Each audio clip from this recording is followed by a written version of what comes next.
Welcome to One-on-One. I'm Greg Bassett, your host from the Salisbury Independent newspaper. It's a big day here at PAC 14. We've got one of my favorite people from the community who's doing really good work, Molly Hilligoss from Wicomico Habitat for Humanity. Welcome, Molly. Thanks, Greg. Thanks for having me. So you have been busy as a bee through this pandemic. We think of Habitat as a group who who builds houses, helps people build houses and does great work with that. But you have really stepped up in this rental crisis situation.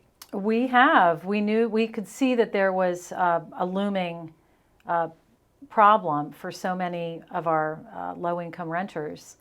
And we approached the county and said, we can help. We have the staff. We were able to repurpose our AmeriCorps folks, and we turned them into rental assistance processors.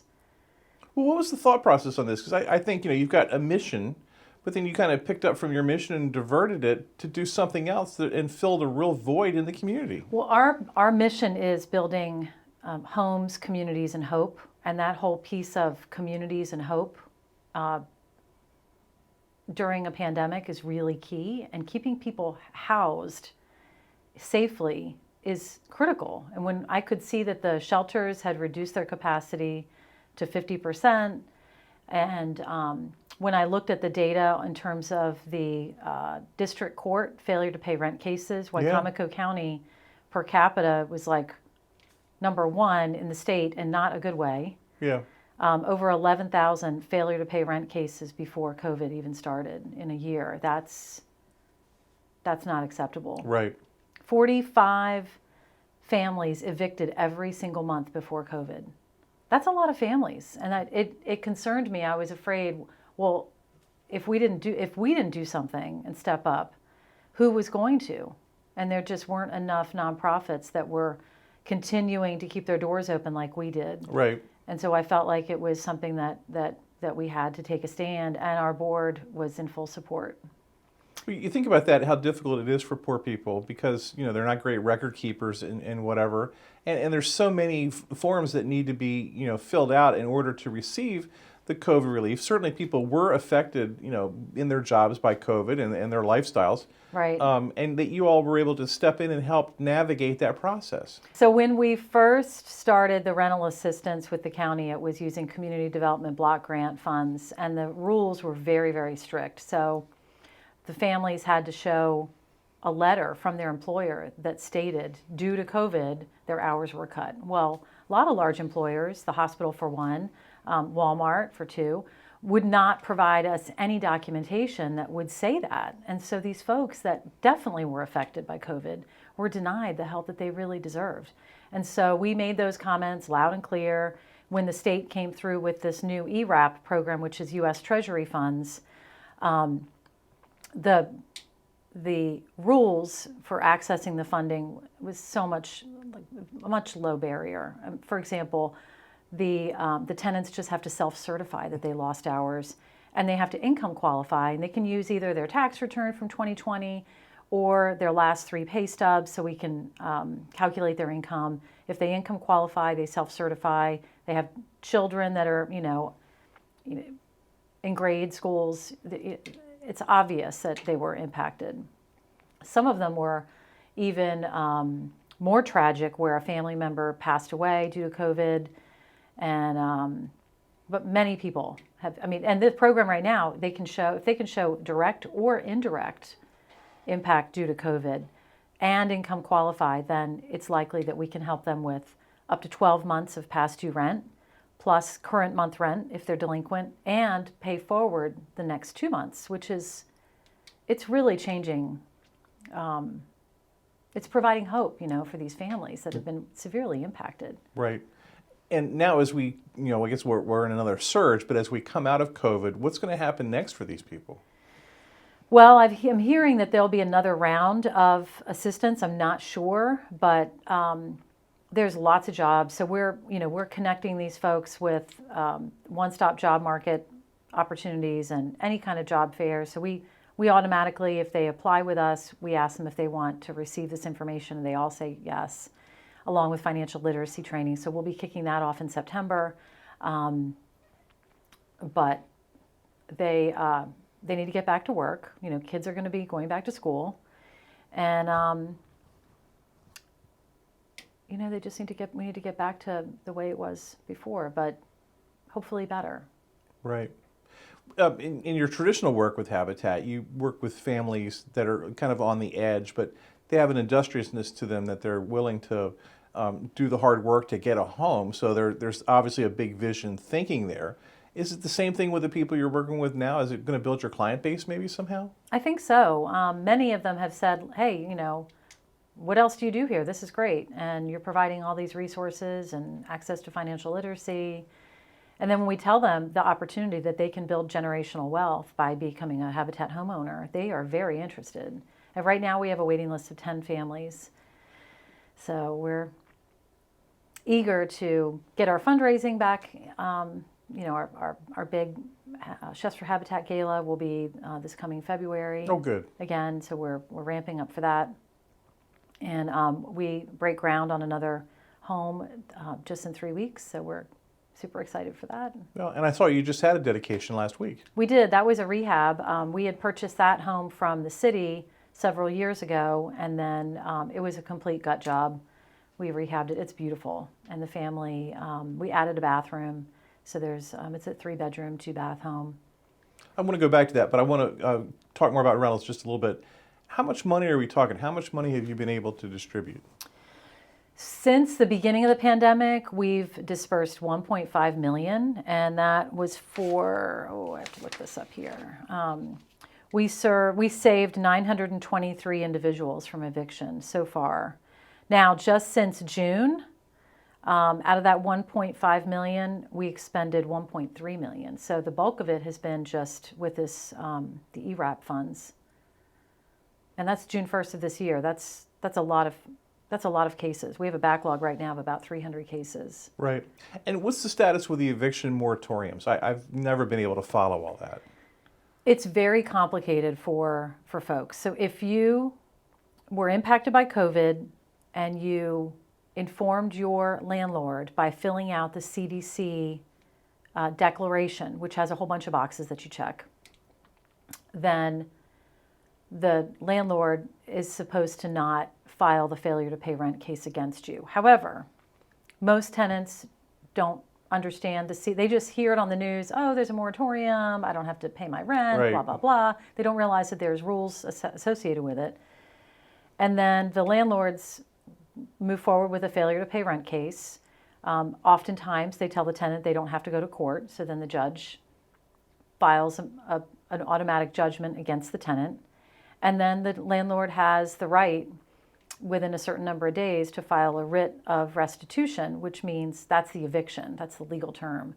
So if the tenant doesn't come up with the money for that portion of the back rent, then the sheriff, may empty the contents of the home and evict the person. Yeah, I want to get to that too. But I know in the beginning, the mayor, when they were doing their daily thing on Facebook where they were talking about the pandemic, he made it clear, and Julia Glantz made it clear over and over again that, yeah, there's a moratorium and you don't have to pay your rent because there's a situation, but you're going to have to pay it eventually. So don't think that you're not going to owe this money. But so many people that I encountered thought that it was just going to be free. The rent is always due. The only thing that we're seeing being waived right now are the late fees and the court costs for folks that are approved for the ERAP funds. It seems like eviction is such a barbaric process anyway. There have been some landlords that have not responded to our requests for the ledgers and the other forms that we need from them, and went ahead and evicted a family. This happened to several. It's been tragic because they've applied and they're trying and they qualified, but the landlords refuse to cooperate. Yeah, and I understand it's a that's business. Just a handful. Yeah. That was just a handful, and I'm sure there was some of the reasons behind it, why they didn't, because they're basically saying, I don't want the money, right? Which doesn't make sense to me when they're running a business, but maybe there was some other reason that they wanted the family out. Yeah, I know they're running a business and they only have so many options there at the end, but when you see people's stuff on the curb, it's really gut-wrenching. It is. I can only imagine what it's like for someone like you who's trying to help these people, as well as being the person whose stuff's on the curb. One of the things that really bothers me the most right now is when I look at the rent that these families owe each month and their incomes, and it is not sustainable for so many. So when you do the math, if your rent is $900 and you're only making $20,000 Right. before taxes, Right. when you consider all the other expenses, even if you're getting, food stamps, you still have your car insurance and a car payment and health insurance, other bills, your cell phone bill, other bills, utilities. It's just not sustainable. Yeah, for a long time, the formula was you needed to make your rent in 1 week's salary. That's what I was trained on when I first went into the rental world after college. I don't know if there's a formula like that now or not, but that really made sense. Yeah, it's more like it's 2 weeks of their after-tax pay is covering their rent, if they're lucky. Right. The folks that are receiving this rental assistance, 60% of their after-tax income is going to rent. That's a lot. Right. And the United Way has that great data from their Alice program where you can see how many people live right on the edge all the time. Mm-hmm. Yeah. Yeah, well, we see it. We meet them. It's really hard. It's hard work. So what happens next in terms of all this? Where do you see it headed? I'm hoping that the financial literacy that we're kicking off for these folks, it'll be in a virtual format, in small, chunks. So we'll start out with like 15 minutes with, teaching them, one thing, because most of these families are in crisis. There's no safety net for them. Even after the assistance that we're able to provide, they're still not going to have a safety net. And so we're going to have to baby step them with the financial literacy piece. And hopefully they, I don't know. I don't have the answers. I have a lot of ideas. Right. But we need more higher paying jobs here and ways for families that are low income to get those skills necessary while, maintaining their bills. Right. That's difficult. Right. And for me, it's all about opportunity. And if we don't have the jobs available, and we don't have the people who are skilled enough to fill those jobs, it's kind of a backward formula. Yeah, it's smarter people than me need to figure this out. Well, thank you for stepping up when you did. I don't know who would have done it. I don't know that anybody would have been around to do it.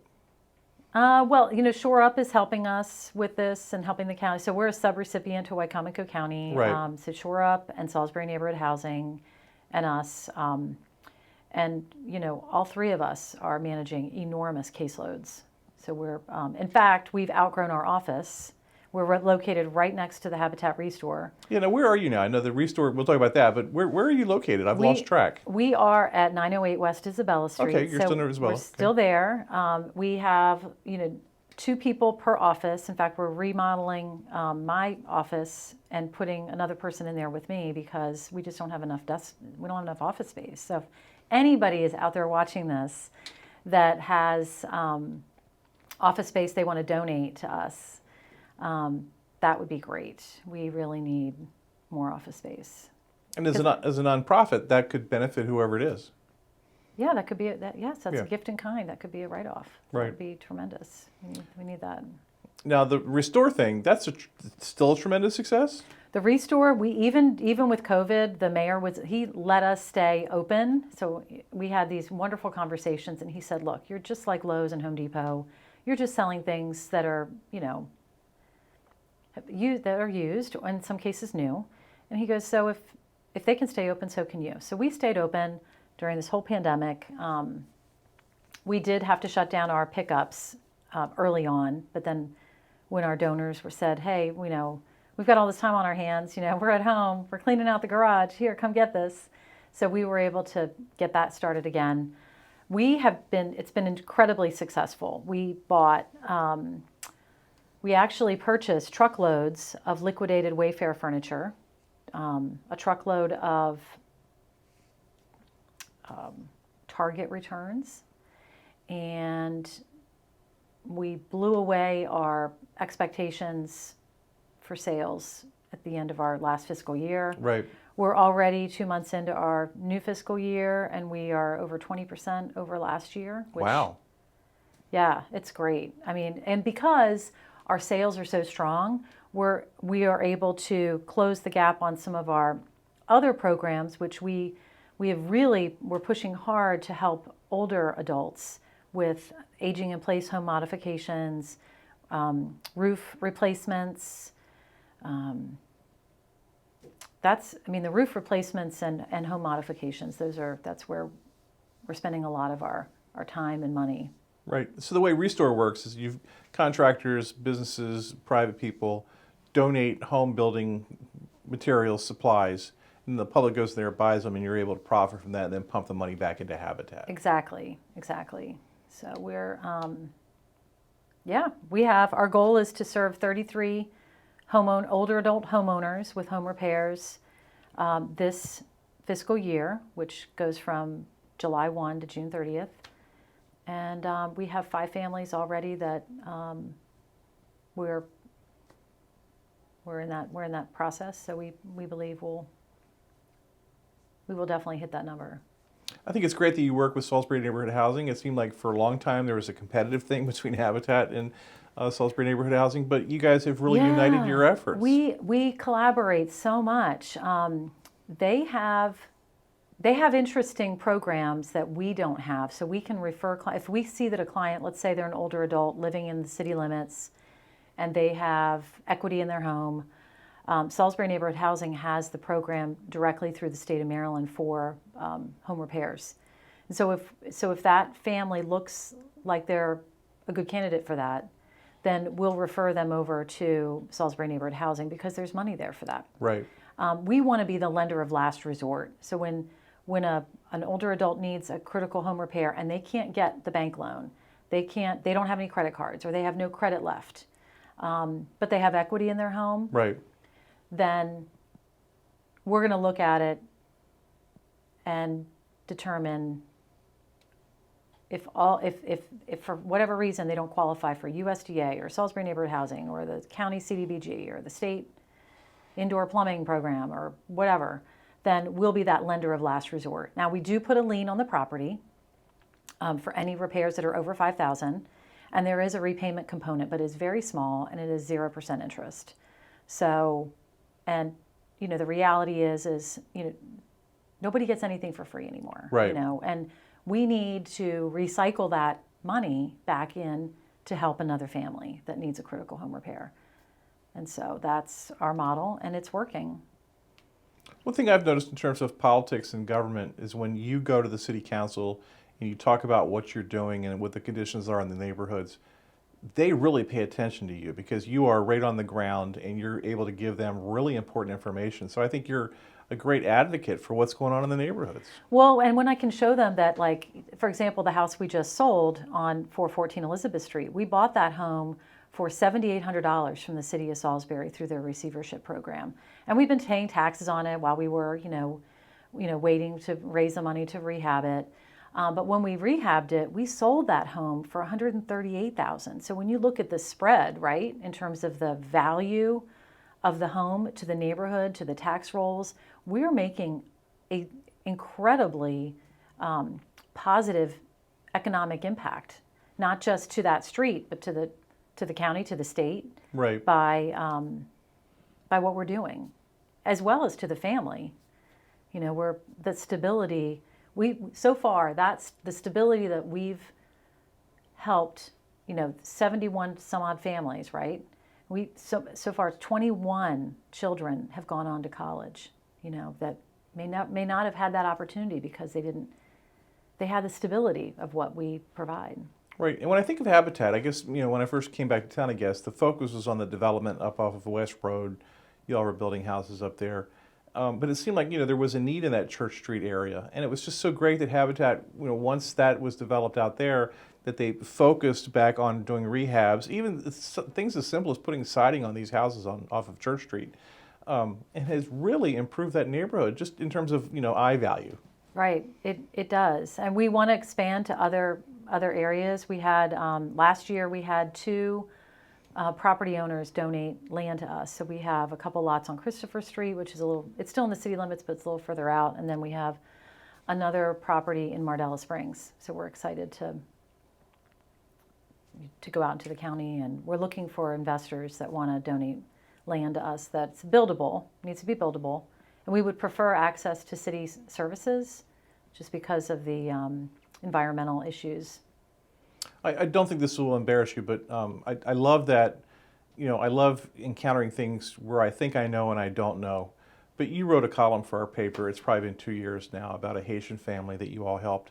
And I had no idea what was going on in terms of the Haitian community in our town and the needs that are there, what these people encounter. And you just wrote the most sensitive, articulate article that really laid out their situation. And I just enjoyed it so much, and I learned so much. And I just want to thank you for that. But can you tell me how they're doing, or tell me that story? A lot of the families that have come to become Habitat homeowners that are coming from Haiti, it's political asylum. So if in some of these countries, if you don't follow the edicts or what have you of the current ruling party, and you have a different viewpoint, then your family could be at risk of being killed. And so we've had several of these families that, that's how they were able to come to America, was because of political asylum. And the one family, he was dragged out of his home and severely beaten in front of his children. How's that right? Right, how does that happen? I can't even imagine that happening here. And so the trauma that these families have gone through, and then to get here and to get their green card and to move forward with citizenship, despite of all that, that's such a success. They're so hardworking. These families, they work on their credit. Anything that we say, you want to, they believe in education so much to the point that they many refuse to let their children work even when they're teenagers, because they want them to go to college. They want them, they'll do everything to focus on making sure that their children have a good chance of success with education. Yeah, I was blown away by it, because you think you know but you don't know, and just what people go through, and they want to be part of this country, and they want to contribute, and they will, and they are. Mm-hmm. Yeah, we have one family right now. She's from Haiti. Her husband is not here because he can't legally be here yet. And so they're waiting. They're following the process, and it might be 6 years before they can be reunited as a family. And so she's supporting, working full time. There's 5 kids. So we're building a house for her right now. And who knows when the husband will legally be able to come here, but they're not risking it. They want to be sure that when their loved one comes here, that it's the legal way. And I respect that. Are our governmental entities, are they doing enough to help you all? Is there anything you need from them? Wow, that is a great question. There's always great things that the county government and the city government can be doing. I've asked the city of Salisbury for property tax waivers on properties that we acquire in the future. Right. I've asked for a 5-year tax waiver that would give us, because it may not sound like much, but we're spending at least $10,000 a year on city taxes on properties that are just sitting there vacant. Right. That $10,000 could go into a foundation for a new home. Right. That's plus we have to maintain the lots. We can't just let them be overgrown. So that the lots that we have to hang on to, we're spending money on maintenance. So I'm hoping, I'm crossing my fingers that they will move that forward. And then I'll be asking the county for the same. And it's already legislated. It's already, like, the state assembly's already said, if you have a habitat in your area, if this is no problem, you can offer this as an incentive for development. And that would also give us an opportunity to be able to acquire more properties. Right. And make more of a difference. Right. How do I access your services if I'm interested in this? Either I want to try to buy a house and need rental help. How do I get a hold of you? Anybody can apply to become a Habitat homeowner as long as they're a first-time home buyer. They just need to, I always encourage everyone to go to our website first, wicomicohabitat.org. Look at, there are income guidelines. It's a great website, easy to use. It's very easy. Yeah. You can go to our website for rental assistance, for home ownership, for information on our roof and home repair program. Everything is right there. So don't call us, especially right now, we're like inundated with this rental assistance. So check out our website, read up on it, everything is there. And then, definitely call us. We'll mail you an application. You could stop in if you want to pick up an application. And then we'll start processing new homeowner applications again in October. We'll have we're going to be doing quarterly rounds. It's just going to be more efficient for us. But our roof and home repair process is open. It never closes. We're always accepting applications. And so don't call us when when there's mold in your house. Call us, when your roof is already 20 some years old and it needs to be replaced and you're on a fixed income. Call us before it starts leaking. Or if it's already started to leak, call us now. Don't wait 5 years to when, the plywood is now rotten and the cost has tripled. And because it's just going to cost more. It's just going to cost more. The more you Right. delay, the more you wait. It's not going to fix itself. A Right. leaky roof does not fix itself. Right. So call us, because then it does take some time. Some of these programs can take up to 9 months to get approved. And the Restore's on Isabel Street. Yes, the Restore is open Monday through Saturday. Monday is that's new since we last talked. Right. So Monday through Saturday from 10 to 4:30. And donate your items if you're cleaning out your garage, cleaning out your home, selling your home, moving into a new home and the furniture doesn't fit. We would be glad to come and take your donations. You can just go to our website again, wicomicohabitat.org, schedule your pickup. It's free. You can always make a donation. She's Molly Hillegas, Habitat for Humanity of Wicomico County. She's doing really great work. Her staff in our community, I can't herald them enough. Thank you so much for being here today. Thanks, Greg, for having me. I'm Greg Bassett from the Salisbury Independent newspaper. Another edition of 101 right here on PAC 14.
First Shore Federal is proud to support PAC 14 and one-on-one. We'd encourage every business to support PAC 14 and pick a program and support it, and let's make a difference.